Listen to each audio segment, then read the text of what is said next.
some fighters, airplanes. The Soviets also supplied them with oil, which U.S.-owned refineries in Cuba refused to process. Che had a public face and a clandestine existence, which was understood and encouraged by Fidel. And rewarded by him. Che is given an important new role in the Cuban government as head of the Industrialization Department and is appointed president of Cuba's National Bank. He showed his disdain for the mercantile world and money by merely signing the Cuban bank bills. Che. To me, it was an insult to the Cuban people when he signed the first currency, and he signed Che Guevara. That was an insult. The capitalist structure of Cuba is coming to an end. Castro, he decreased the standard of living, so instead of making richer everybody, he made poor everybody. Fidel Castro signs an agrarian reform bill, and on May 7, 1959, the first seizures of large agricultural land holdings are made.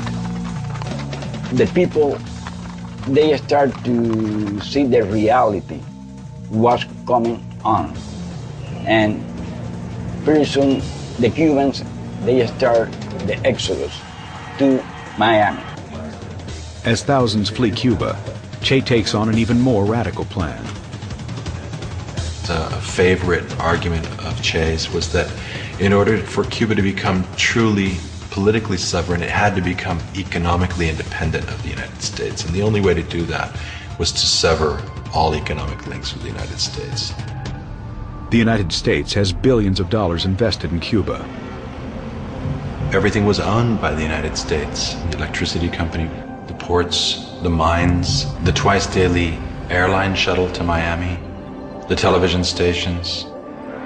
With America's refusal to refine Cuba's oil, Fidel Castro responds by nationalizing all foreign oil companies.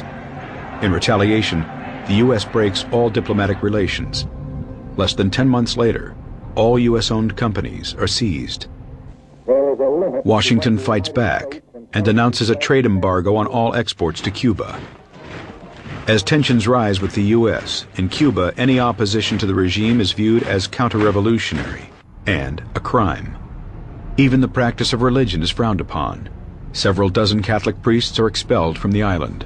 Over a Bible, they promise to fight until we had Cuba free or until death. And mainly the founders of that organization, my organization, they die in front of the firing squad. The killings were terrible, everywhere. I didn't want to live under a regime like that, and my wife didn't want to. As thousands flee Cuba, the stage for confrontation with the United States is set. Fidel Castro's revolutionary government can no longer be tolerated. Frankly, he's uncontrollable. That was the key. We cannot control him. You see the clear CIA memoranda saying Fidel Castro has to be eliminated and the Cuban Revolution has to be rolled back, and we need to go forward with a plan to overthrow the Castro government. As Che Guevara's vision for a socialist Cuba becomes a reality, President Eisenhower meets behind closed doors. The time for action has come. A secret war is about to begin.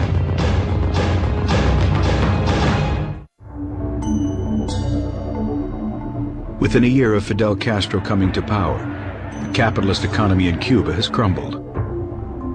Che Guevara is directly involved in seizing land. Foreign interests are nationalized. Thousands of Cubans are leaving. Relations with the U.S. sour, and Cuba sets its sights on the Soviet Union. America takes action. A plan has been presented to President Eisenhower, and he signs it. A covert operations program to invade Cuba goes forward. The U.S. responded to the radicalization in Cuba by building up its biggest ever CIA base in Miami, recruiting thousands of Cuban exiles to work for it. One of the CIA's recruits was a young man called Felix Rodriguez. Born and raised in Cuba, Felix's family fled to Miami after Fidel Castro came to power.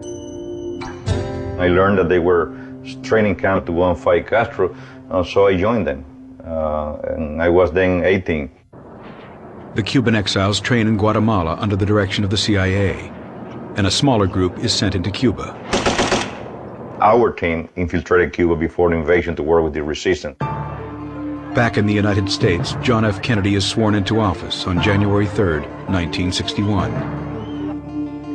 At the very first meeting, the CIA director for the Western Hemisphere said, unless you eliminate Fidel Castro, Raul Castro, and Che Guevara as part of this plan, you are never going to win. This is going to be one long, drawn-out affair. Kennedy agrees. Not only will he support the CIA plan to invade Cuba, but CIA assassination plots as well.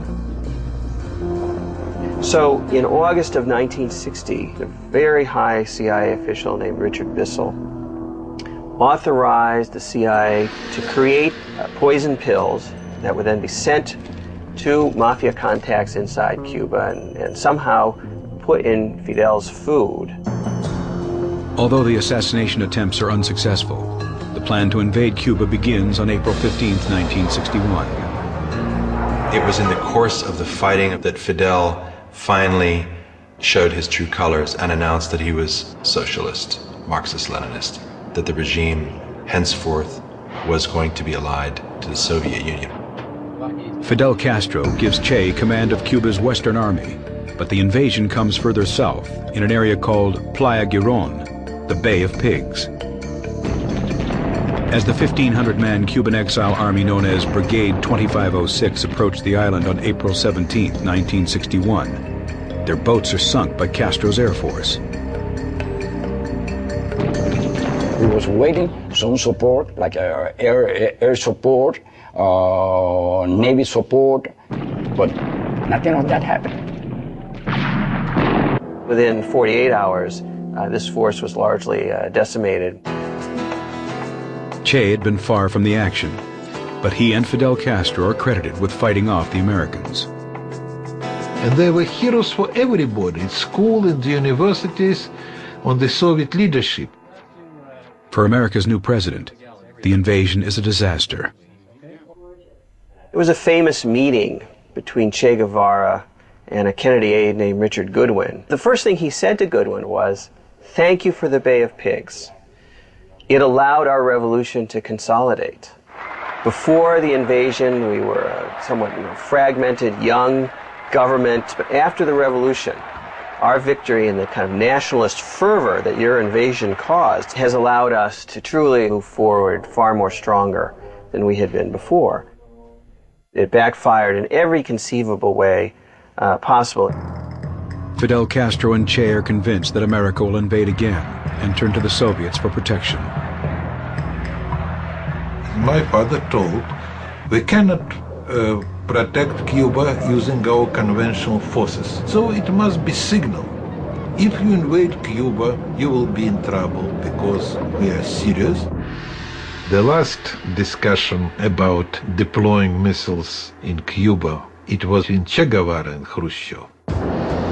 It's not long before the Soviet missiles installed in Cuba are detected. It was a very, very dangerous time.